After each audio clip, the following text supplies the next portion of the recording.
जय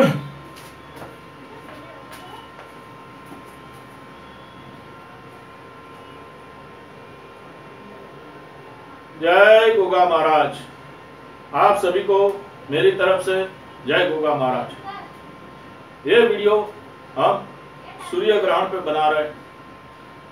सूर्य ग्रहण जो ये 20 अप्रैल 2023 गुरुवार के दिन लगने वाला है। ये सूर्य ग्रहण, ये जो मैं वीडियो बना रहा हूँ, ये सूर्य ग्रहण पे क्या करना चाहिए क्या नहीं करना चाहिए, वो एक टॉपिक पे ये बातें होगी।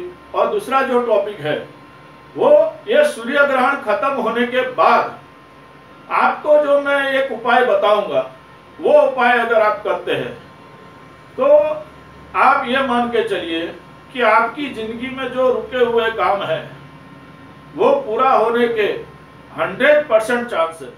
और ये उपाय भगवान सूर्य नारायण की दया से ये लोगों के काम करता है।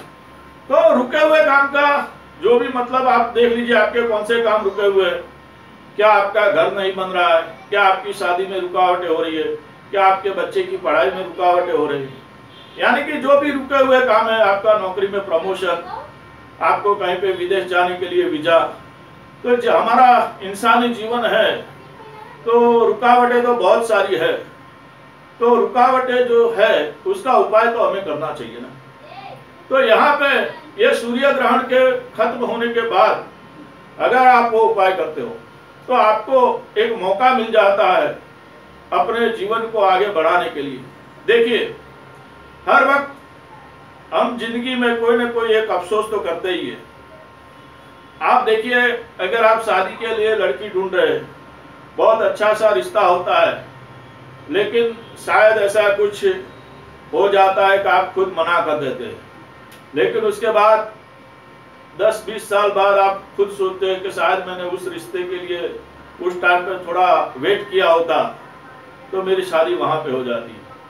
हमारे जॉब के इंटरव्यू में भी ऐसा ही होता है कि शायद मैंने ज़्यादा पैकेज के जगह पे वो कंपनी चूज की होती है तो आज वो कंपनी में मैं अच्छी तरह से जॉब कर रहा होता। तो हमारे जीवन में अफसोस बहुत सारे हैं।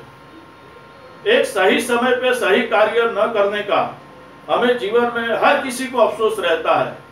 तो यहाँ पे ऐसा अफसोस आपके जीवन में न रहे, इसके लिए जो मैं उपाय आपको बताऊंगा सूर्य ग्रहण खत्म होने के बाद जो आपको करना है वो उपाय आप अवश्य कीजिए। मेरे गोगा महाराज की दया से आपके रुके हुए काम जरूर पूरे होंगे। अब बात करते हैं पहले सूर्य ग्रहण में। देखिए, सूर्य ग्रहण जो है वो 20 अप्रैल 2023 के दिन, यानी कि अगले गुरुवार, अगले बृहस्पतिवार को सुबह 7 बजे शुरू होगा और दोपहर में 12:45 या 1 बजे तक खत्म होगा। कहीं पे 10 मिनट ज्यादा चलता है, कहीं पे 10 मिनट कम चलता है, ऐसा सूर्य ग्रहण होता है। अब यहाँ पे इस बार हमारे शास्त्रों के अनुसार ये सूर्य ग्रहण जो है, ये भौगोलिक वातावरण के अनुसार ये सूर्य ग्रहण हमारे भारत में नहीं दिखने वाला है। लेकिन क्या हमारे भारत में नहीं दिखने वाला है तो इसकी वजह से हमें कुछ भी नहीं करना चाहिए? आप मुझे बताइए कि अगर अमेरिका में सुनामी आता है, चीन में सुनामी आता है, तो क्या उसका कुछ असर हमारे जीवन पर भी होता है या नहीं होता? होता है। तो कहीं दुनिया में कोई घटना घटती है तो आपके जीवन में उसका एक भले 100% असर ना हो, लेकिन 5% असर के हकदार तो आप होते हैं और होते हैं। अब दूसरी बात, ये जो सूर्य ग्रहण है, ये 20 अप्रैल वाला जो सूर्य ग्रहण है वो 100 साल पहले ऐसा सूर्य ग्रहण हुआ था। ये जो सूर्य ग्रहण है ये ऑस्ट्रेलिया, एटलांटिका और वो जो सारे खंड है वहां पे दिखने वाला है। लेकिन ऐसा सूर्य ग्रहण, ऐसा वलय वाला सूर्य ग्रहण जो है वो 100 साल पहले हुआ था। अब अगर आपको मेरी ये बात में सच्चाई नहीं मालूम पड़ती है तो आप गूगल पर सर्च कर सकते हैं। आप नासा या जो भी वैज्ञानिक टीम है उसके साइट पे जाके भी सर्च कर सकते हैं कि क्या ऐसा ही सूर्य ग्रहण 100 साल पहले हुआ था। तो ये बात है। अब दूसरी बात, यहां पे देखिए सूर्य ग्रहण जब चालू होता है तो उसके 2 घंटे पहले, यानी कि सुबह 7 बजे जब चालू होगा तो आपको 4 बजे से लेकर, आपको सुबह 4 बजे से पहले नहा धो के तैयार हो जाना है, चाय नाश्ता कर लेना है। और सूर्य ग्रहण के वक्त क्या नहीं करना चाहिए, तो देखिए भगवान के दर्शन नहीं करने चाहिए, खाना खाना नहीं चाहिए, स्नान नहीं करना चाहिए, ये सारी चीजें सूर्य ग्रहण के वक्त नहीं करनी चाहिए। यानी कि सुबह 4 बजे से लेकर दोपहर में जब तक सूर्य ग्रहण खत्म नहीं हो जाता है 12:40 तक, 12:45 तक या 1 बजे तक, मेरा ख्याल है कि आप 1 बजे के बाद ही जो भी स्नान आदि करना है, स्वच्छ होना है, घर को स्वच्छ करना है, वो सारी चीजें 1 बजे के बाद करेंगे तो अच्छा रहेगा। तो सूर्य ग्रहण के वक्त आपको पहले तो आपके हाथों में अगर कोई अंगूठियां पहनी हुई है, कोई दोहरा धागा कोई मंदिर का पहना हुआ है, कोई ऐसा भगवान माता जी का कोई लॉकेट है, स्टैचू है, तो वो उतार कर आपको मंदिर में रख देना है। दूसरा, भगवान को भी जो है मंदिर पर्दे डाल देना है, भगवान को भी वो ढक देना है। और दूसरा, हम लोग जो है वो तुलसी के पौधे हमारे फल फ्रूट में, हमारी सब्जियों में, हमारे खाने में सब डाल देते हैं। एक रिवाज है सूर्य ग्रहण के वक्त ये सब कुछ हम करते हैं। तो सूर्य ग्रहण के वक्त भगवान का पूजा नहीं होता है, भगवान का दर्शन नहीं होता है, तीर्थ यात्रा नहीं होता है। तो सूर्य ग्रहण के वक्त, जब सूर्य ग्रहण चालू है उस वक्त आप मंत्र जाप कर सकते हैं। आप सबसे पहले मंत्र जाप ओम नमो भगवते वासुदेवाय नमः, ये मंत्र का जाप कर सकते हैं, या आप गायत्री मंत्र का जाप कर सकते हैं। ओम भूर्भुवः स्वः तस्य वितुर्वरेण्यं भर्गो देवस्य धीमहि धियो यो नः प्रचोदयात्, ये मंत्र का जाप कर सकते हैं। या आप अगर मंत्र नहीं जाप कर सकते तो आप अपने जो भी इष्ट देव है उनका स्मरण कर सकते हैं। ओम नमः शिवाय, ओम कृष्णाय नमः, जय माता जी, आपको जो भी स्मरण होता है, या वो सब कुछ भी नहीं कर सकते तो ओम सूर्याय नमः या ओम नमः, इसका भी जाप आप जब तक सूर्य ग्रहण चालू है तब तक कर सकते हैं। अब सूर्य ग्रहण खत्म होने के बाद आपको क्या करना है, तो सूर्य ग्रहण खत्म होने के बाद, ऐसे हमारे शास्त्रों में, हमारे यहाँ पे जो भी रिवाज है वो ऐसा है कि आप किसी मंदिर पे जाके वहां पे स्नान आदि कर सकते हैं, जहाँ नदी होती है, यहाँ गंगा स्नान आप कर सकते हैं। गंगा स्नान करने का बहुत ही महत्व है सूर्य ग्रहण खत्म होने के बाद। तो अगर आप वो नहीं कर सकते तो आप अपने घर में अपने नहाने के पानी में गंगा जल डाल के आप नहा सकते हैं। दूसरा, अपने पूरे घर को स्वच्छ करके, कचरा पुता करके अपने घर पे गंगा जल छाट के उसको पवित्र कीजिए। आप भगवान के मंदिर की भी अच्छी तरह से साफ सफाई करके भगवान को भी गंगा जल पंचामृत से नहलाकर आप उनको फिर से व्यवस्थित स्थापित कीजिए। आप आपके घर में अगर तुलसी माता का छोड़ है या जो भी पेड़ पौधे, तुलसी माता का छोड़, देखो सारे पेड़ पौधे जो है वो हमारे लिए एक वरदान है। इस सृष्टि के लिए कोई भी ऐसा पेड़ पौधा नहीं है जो वरदान नहीं है, चाहे वो कांटे वाला हो, चाहे वो जहर वाला हो। आजकल तो जहर वाले पेड़ पौधे भी दवाइयों में काम में आते हैं। ये कोरोना की दवाई बनाने के लिए या ऐसी बहुत सारी दवाइयां बनाने के लिए जो पेड़ पौधों में जहर होता है, वही पेड़ पौधों की दवाई आम इंसानों के काम में आती है। तो हर पेड़ पौधा हमारे लिए एक संजीवनी है, तो उसे भी गंगा जल डाल के आप पवित्र कीजिए। दूसरा, आपने जहां जहां पे तुलसी डाला हुआ है तो वो भोजन में, दूसरे जो भी आपके अनाज भंडार में, तो तुलसी उठाकर रख दीजिए एक बाजू साइड में। तो इस तरह से पूरे घर को स्वच्छ करके सब कुछ अपना स्नान आदि बता के ये सारी क्रिया सूर्य ग्रहण खत्म होने के बाद करनी है। देखो, मैं ये सूर्य ग्रहण की बात नहीं कर रहा हूं, मैं जब भी सूर्य ग्रहण होता है, जब भी कोई भी ग्रहण होता है, तो ग्रहण के वक्त ये सारी चीजें की जाती है।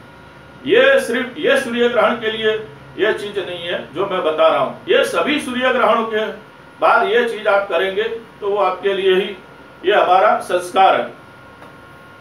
तो पूजा पाठ करके फिर आपको गंगा स्नान करके या अपने पानी में गंगा जल डाल के पूरा स्वच्छ कर देना है। और उसके बाद अगर आप अपने घर में कपूर का धूप करते हो या गूगल का धूप करते हो, तो हमारे घर पे चारों बाजू गूगल का धूप करके हमारे घर को संपूर्ण पवित्र कर देना है। तो ये हो गई ग्रहण के वक्त क्या करना चाहिए और ग्रहण के वक्त के बाद क्या करना चाहिए उसकी बात। अब इसके बाद आता है उपाय। देखिए, ये जो मैं उपाय बता रहा हूं वो मैंने आपको पहले ही बता दिया कि ये जो उपाय आप करते हैं तो आपके लिए कहीं ना कहीं अपनी अधूरी इच्छा, अपनी अधूरी मनोकामना या जो भी काम बहुत समय से रुका हुआ है वो संपूर्ण होने के योग यहाँ पे ये ग्रहण के वक्त बनेंगे। अब इससे पहले एक बात में और भी जब ये बात याद आई है तो मैं आपको बता देता हूं कि ये जो ग्रहण है वो 100 साल बाद फिर से आया है। देखिए, अभी हाल ही में हमारे पूरी दुनिया में एक कोरोना जैसा महामारी का संकट आया था। ऐसी ही कुछ बीमारी छूत-अछूत की फैली हुई थी 100 साल पहले, और ये 100 साल के बाद ये फिर से ही आया था। और उस टाइम पे भी ग्रहण के बाद ही वो सारी चीजें शुरू हुई थी, और उस टाइम पे वो बीमारी खत्म हो जाने के बाद फिर दुनिया में थोड़े टाइम के बाद एक विश्व युद्ध भी फैल चुका था, यहाँ लड़ाइयाँ अंदर अंदर बहुत हो चुकी थी। तो मेरे गुगा महाराज से प्रार्थना है, भगवान से प्रार्थना है कि हम ये दुनिया के जीव को ये सूर्य ग्रहण के बाद ये कोरोना तो खत्म हो जाए, लेकिन ऐसी कोई दूसरी लड़ाइयाँ या ऐसा कोई विश्व युद्ध जैसा या अंदरों अंदर कोई भी लड़ाइयाँ ना हो, ऐसी मैं भगवान से प्रार्थना करता हूँ। क्योंकि ये ग्रहण मुझे कुछ ज़्यादा अच्छा नहीं लग रहा है, क्योंकि अभी के जो हालात है, बीमारी से तो हम बाहर आ गए, कोरोना जैसी बीमारियों से तो हम बाहर आ गए, लेकिन अभी जो यूक्रेन का युद्ध हो रहा है, रशिया का युद्ध हो रहा है, दूसरे सारे देश अंदर अंदर कुछ ना कुछ गड़बड़ कर रहे हैं।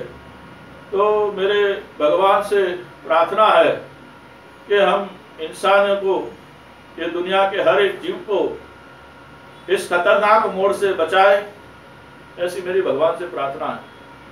अब आगे की मैं बात करता हूँ।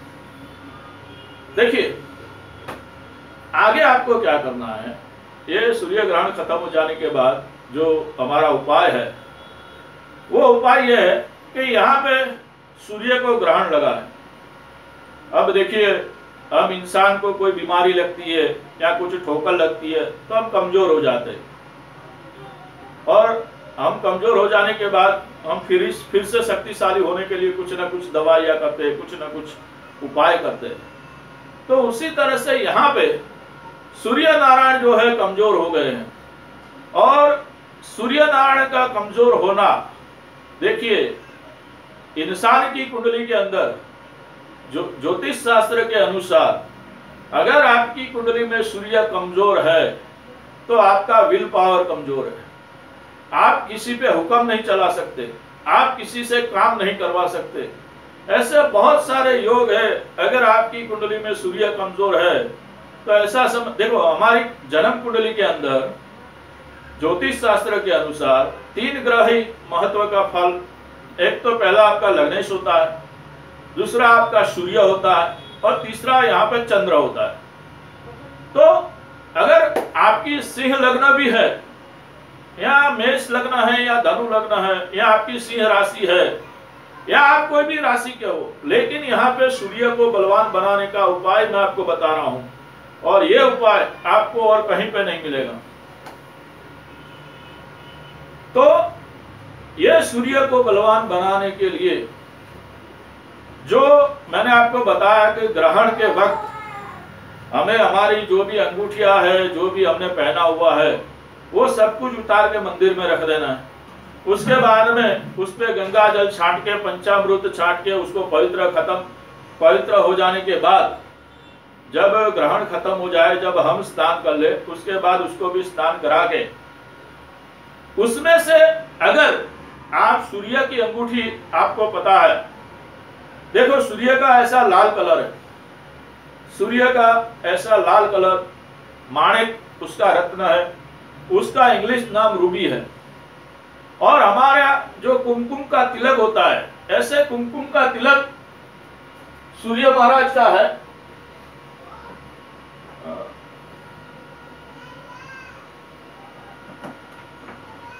कुमकुम का तिलक, देखिए ऐसा कुमकुम का तिलक जो है, ये जो कुमकुम है, ये सूर्य देव की निशानी है। तो आपको सूर्य की अंगूठी के सिवा और भी कोई अंगूठी पहननी नहीं है। अगर आपने मंगल की अंगूठी पहनी हुई है, आपने चंद्र की पहनी हुई है, आपने शनि की पहनी हुई है, या आपने कोई दूसरा कोई भी लॉकेट पहना हुआ है, हमें